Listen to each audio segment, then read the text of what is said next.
दोस्तों, IIC class में एक बार फिर से स्वागत है। और आज हम एक मुलाकात के तीसरे एपिसोड में मिलने वाले हैं एक ऐसे व्यक्ति से जो इस फील्ड में 20 साल से कार्यरत हैं और जिनका अनुभव देश विदेश में भी इन्होंने अपनी सेवाएं प्रदान करी है। इस टाइप का अनुभव है, तो इनके अनुभव से हम कोशिश करते हैं कि कुछ सीख पाएँ और जानें इनके अनुभव के बारे में।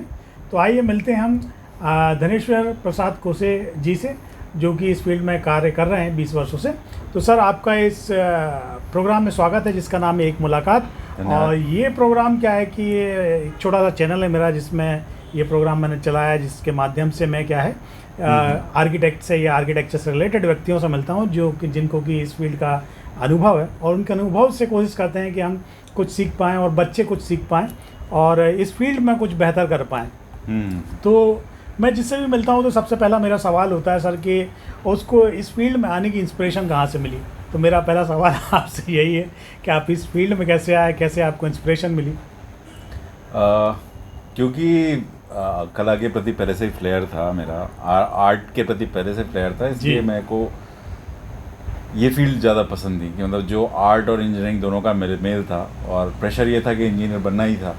तो आर्ट से रिलेटेड इंजीनियर बनना मेरे लिए ज़्यादा श्रेष्ठकर था, इसलिए मैं इस फील्ड में हूँ। तो मतलब ऐसा कहा जा सकता है कि सेल्फ मोटिवेशन ही है जो आपको इस फील्ड में लिया है जी। तो मैं एक दूसरी चीज़ ये जानना चाहता हूँ कि सर, आपके 20 साल के इस अनुभव की में ये जर्नी कैसी रही और आप क्या कहना चाहेंगे कि ये फील्ड कैसी रही आपके लिए? कॉलेज से निकलने के बाद तो पहले 5 साल तो समझने में लग गए कि ये फील्ड है क्या। क्योंकि जो चीज़ पढ़ाई जाती है उस पढ़ाई गई थी हमें, उससे ये थोड़ा सा डिफरेंट हो जाता है। क्योंकि इसमें जितनी भी विधाएं हैं जो प्रचलित हैं, वो सारी विधाएं इसमें शामिल हो जाती हैं, जिसमें आर्ट से लेके इंजीनियरिंग, साइकोलॉजी और लोग बाग सारी चीज़ें इंक्लूड हो जाती हैं। इसलिए पहले 5 साल तो बड़े टफ थे। फिर उसके बाद धीरे धीरे जब फील्ड में उतरे तो सारी चीज़ें नॉर्मल हो गई। It's not quite good. तो कुल मिला के मज़ेदार ही है। हाँ, मज़ेदार जी। तो मैं एक और क्वेश्चन है कि आज के समय में आर्किटेक्चर में कैरियर बनाना कितना उचित है? जैसा कि बच्चे पूछते हैं कि क्या इस कैरियर में आए या ना आए, तो आपके इतने अनुभव के हिसाब से आपको क्या लगता है कि इस फील्ड में बच्चों को आना चाहिए और कितना उचित है? देखिए, करियर बनाने का मतलब ये होता है कि आप में 2 चीज़ें हैं, या तो आप पैसा कमाना चाह रहे हैं, नाम कमाना चाह रहे हैं, या अपने आपको सेटिस्फाई करना चाह रहे हैं। अब ये 3 चीज़ों में से जो चीज़ आपके लिए बेहतर होती है, जिसको आप बेहतर समझते हैं, उस हिसाब से आपको करियर चूज़ करना चाहिए। पैसा कमाना चाह रहे हैं तो there are an number of field including this. आप आर्ट के फील्ड में हैं, लोगों को जानना चाहते हैं या रूटीन वर्क करना चाहते हैं। जैसे कि ये फील्ड रूटीन वर्क के लिए नहीं है कि आप सवेरे उठे, आपको वही काम करना है या शाम तक वही काम करना है और आपका दिन ख़त्म हो गया। ये फील्ड हर दिन एक नया चैलेंज लेके आता है, आपको नई चीज़ें दिखाता है, नई चीज़ें बताता है, नई दुनिया दिखाता है, नया मटेरियल दिखाता है, नया प्रॉब्लम दिखाता है, नया सॉल्यूशन देता है। अब वो सारी चीज़ें मिला करके ये फील्ड बनता है। जी। तो जिसको ये चैलेंज एक्सेप्ट करने की इच्छा हो, वो इस फील्ड में आए। यदि अर्निंग की बात करें तो इस फील्ड को लेकर बेहतर अर्निंग के हिसाब से क्या ये फील्ड ठीक है? एक्चुअली आप एक एंटरप्रेन्योर और पैसे कमाने की बात कर रहे हैं, तो इसमें सबसे पहली चीज़ जो होती है वो है कि आप कितना पैसा कमाना चाहते हैं, साथ में अपना वर्क सेटिस्फेक्शन कितना लेना चाहते हैं।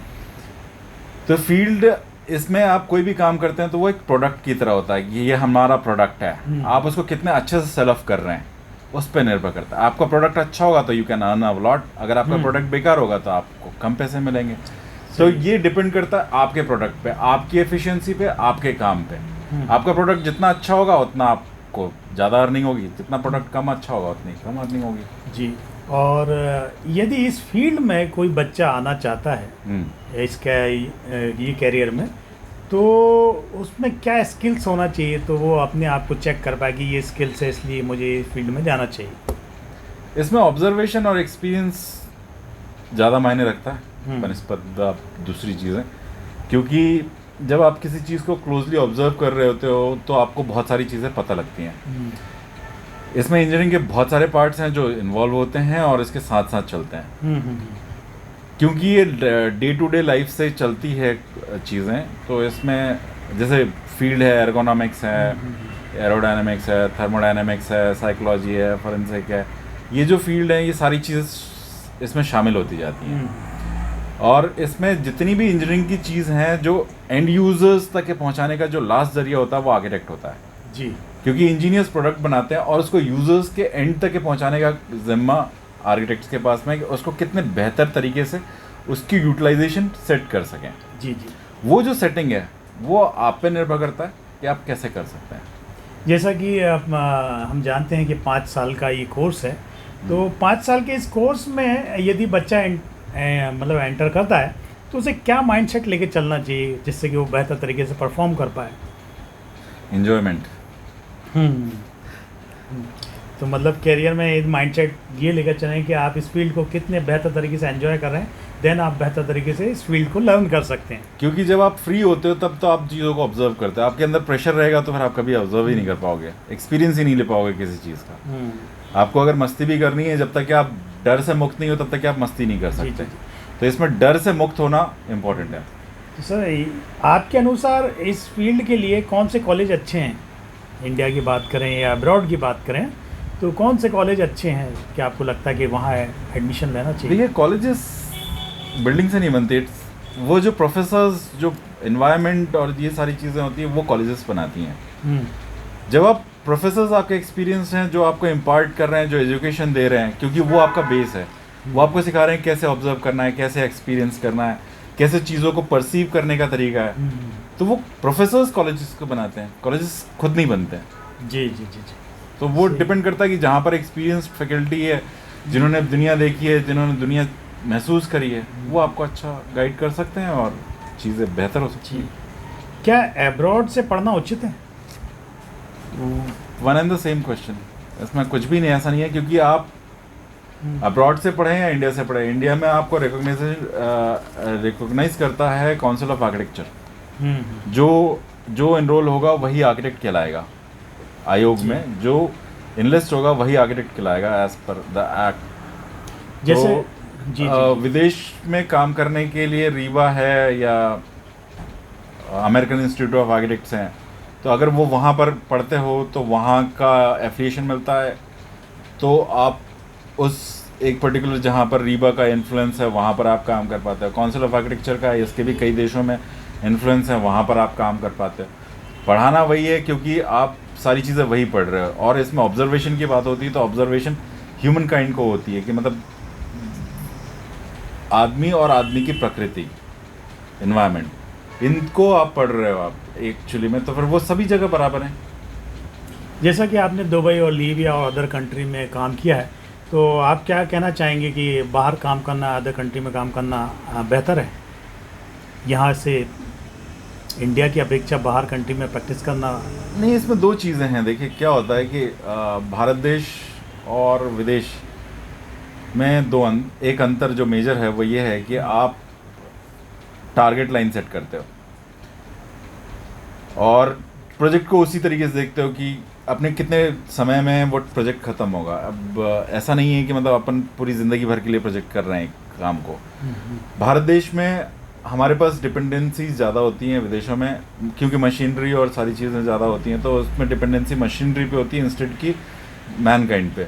और ह्यूमन काइंड, जब लेबर्स की बात करते हैं तो लेबर फोर्स इंडिया में ज़्यादा है, विदेशों में कम है, मशीनरी ज़्यादा है। तो मशीनरी में वहाँ पर क्या होता है कि फास्ट आउटपुट मिलता है, हमारे यहाँ स्लो आउटपुट मिलता है क्योंकि हमारे यहाँ त्यौहार या कोई भी चीज़ें जो हैं वो लेबर को इन्फ्लुएंस करती हैं। इस फील्ड को लेकर जॉब अपॉर्चुनिटीज़ क्या हैं? यदि हम गवर्नमेंट ऑर्गेनाइजेशन की बात करें या प्राइवेट इंडस्ट्रीज़ की बात करें, तो जॉब अपॉर्चुनिटीज़ क्या है? जॉब अपॉर्चुनिटीज़ के लिए मैं ये बोलना चाहूँगा कि जहाँ पर भी आदमी और आदमी से रिलेटेड कोई भी काम है, जहाँ पर उसको रहन सहन हैबिटेट की बात होती है, तो वहाँ पर आर्किटेक्ट का रोल आता ही है। भले चाहे वो डिज़ास्टर मैनेजमेंट का हो, चाहे शहर एवं ग्राम निवेश विकास का हो, चाहे शिक्षा हो, चाहे सड़क निर्माण हो, चाहे कहीं पर भी कोई भी फील्ड है, जहाँ पर भी अगर हैबिटेट की बात आती है तो फिर वहाँ पर आर्किटेक्ट का रोल आता है। तो जितने भी गवर्नमेंट हैं, जितनी भी शाखाएं हैं, वो सब कहीं ना कहीं हैबिटेट से जुड़े होते हैं। तो हर एक संस्था जो मनुष्य के लिए या इंसानियत के लिए काम कर रही है, वहाँ पर आर्किटेक्ट का रोल है। जी जी जी। यदि डिग्री करने के बाद स्टूडेंट यदि कहना चाहिए प्रोफेशन में एंटर करता है, तो किस प्रकार से एंटर करे? डिग्री करने के बाद किस टाइप से इस प्रोफेशन में उतरे कि जिससे कि बेहतर सर्वाइव कर पाए? देखिए, डिग्री करने के बाद कम से कम इंसान को समझने के लिए, ज़माने को समझने के लिए 5 साल मिनिमम रिक्वायरमेंट है कि आप किसी के अंडर, जो एक्सपीरियंस आर्किटेक्ट है उसके अंडर पे काम कर सको, ताकि ये सीख सकें कि हमें प्रोजेक्ट को लेना कैसे है, इंसेप्ट कैसे करना है, विजुलाइज कैसे करना है, कंप्लीट कैसे करना है, प्लस पैसा कैसे लेना है। क्योंकि चैरिटी वर्क नहीं है यहाँ पर, ये क्लियर चैरिटी वर्क नहीं है। यहाँ पर हम अर्निंग करने के लिए बैठे हैं, तो हमें ये पता होना चाहिए कि पैसा निकलेगा कैसे। जब तक कि वो पैसा निकलेगा नहीं, तब तक कि हमारा सर्वाइवल होगा नहीं। तो ये सीखने के लिए कम से कम आपको 5 साल किसी आर्किटेक्ट के पास काम करना चाहिए। एक आर्किटेक्ट क्या क्या काम करता है और क्या क्या कर सकता है, मतलब इस फील्ड से रिलेटेड, इस फील्ड में यदि वो कुछ करना चाहता है तो क्या क्या काम कर सकता है? देखिए, मैंने अभी जैसे बताया, जहाँ पर भी हैबिटेट की ज़रूरत पड़ती है वहाँ पर आर्किटेक्ट का रोल आ जाता है। तो फील्ड की बात करें तो इसमें सस्टेनेबिलिटी है, ग्रीन बिल्डिंग्स हैं, और इंफ्रास्ट्रक्चर है, एनवायरनमेंट है, सोशल कॉज है। तो इसमें तो लिमिटलेस फील्ड है ये। तो एक सबसे मतलब ऐसा सवाल है जो कि सभी लोग जानना चाहते हैं कि इस फील्ड में किस लेवल तक की अर्निंग हो सकती है? मैंने आपको बताया कि it depends on your product. फिर भी लोगों का सवाल होता है कि क्या मैं 50,000, लाख रुपए, 2 लाख, 5 लाख, क्या ऐसा कुछ लिमिट है कि क्या स्टार्टिंग यहाँ से हो तो बेहतर है? नहीं, देखिए क्या है कि ये टीम वर्क पर डिपेंड करता है। कारण क्या है कि आपके पास समय पर्याप्त नहीं है। समय आपके पास सिर्फ 24 घंटे हैं, जिसमें से अगर इफ़ेक्टिवली कहें तो सिर्फ 8 घंटे का प्रोडक्टिव टाइम होता है जिसमें आप काम कर रहे होते हैं।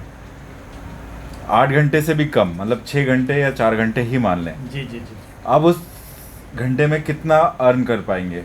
तो जब तक कि आप टीम नहीं बढ़ाएंगे, आपके पास स्ट्रक्चर्स के, लेबर्स के, इंटीरियर्स के, कंसल्टेंट्स और आपके मातहत जितने भी कर्मचारी आपके साथ हैं, अगर आपका एक टीम बिल्टअप होता है तो उनके भी समय आपका काउंट होगा। क्योंकि टाइम इज़ मनी, जितना आपके पास समय होगा आप उतना ही ज़्यादा काम कर पाएंगे। जी जी जी जी। ये लास्ट क्वेश्चन है कि यदि पास आउट बच्चे हैं तो यदि आप आपके अनुभव के अनुसार उन्हें क्या सजेशन देना चाहेंगे पास आउट बच्चों के लिए, और ऐसे ही यदि इस फील्ड में एंटर करते हैं जो बच्चे, तो उनके लिए क्या आप अपनी तरफ से सुझाव देना पसंद करेंगे? देखिए, एक्सप्लोर करना सबको अपने आप से ही चाहिए। बाकी कंसिस्टेंट रहेंगे तो फिर इस फील्ड में आपको फ़ायदा रहेगा और आप एक नई ऊंचाइयों तक पहुंच पाएंगे। क्योंकि कंसिस्टेंसी नहीं रहेगी तो फिर आप, क्योंकि ये आर्ट से रिलेटेड फील्ड है, तो यहाँ पर फ्रस्ट्रेशन सबसे पहले जनरेट होता है। फ्रस्ट्रेशन जैसे ही जनरेट होता है, आप अपनी फील्ड से हट जाते हो और आपका काम डिस्टर्ब होता है। अगर आपके पास पहले से ही चीज़ें निर्धारित हैं तो आप बहुत अच्छे से काम कर पाएंगे। ठीक है दोस्तों, तो हमने सर से बहुत सारी बातें करी और जाना कि किस प्रकार से आप लीड करें इस फील्ड में और सरवाइव कर पाएँ बेहतर तरीके से। तो एक लास्ट में जो चीज़ मुझे पसंद आई, वो चीज़ पसंद आई कि कंसिस्टेंसी होना बहुत ज़रूरी है किसी भी चीज़, किसी भी फील्ड में सक्सेस होने के लिए। तो आप कंसिस्टेंट रहें लर्निंग के लिए, और जैसा कि सर ने दिए हैं, बहुत सारी चीज़ें बताई हैं, तो आप देखें कि अपने लेवल पर आपको कौन सा अनुभव से क्या बात सीखने को मिलती है और उसका उपयोग करें अपने बेहतर करियर के लिए। तो sir thank you so much कि आपने इतना समय निकाला हमारे लिए, और हम आपके तहे दिल से आभारी हैं। Thank you so much. Most welcome. तो दोस्तों, आज की मुलाकात ये यहीं ख़त्म होती है, और फिर नेक्स्ट मुलाकात में हम किसी से मिलते हैं और उनके अनुभव के बारे में जानते हैं और बहुत कुछ सीखने की कोशिश करते हैं। तो आज के लिए इतना ही। Thank you so much. Keep watching. Thank you sir. Thank you.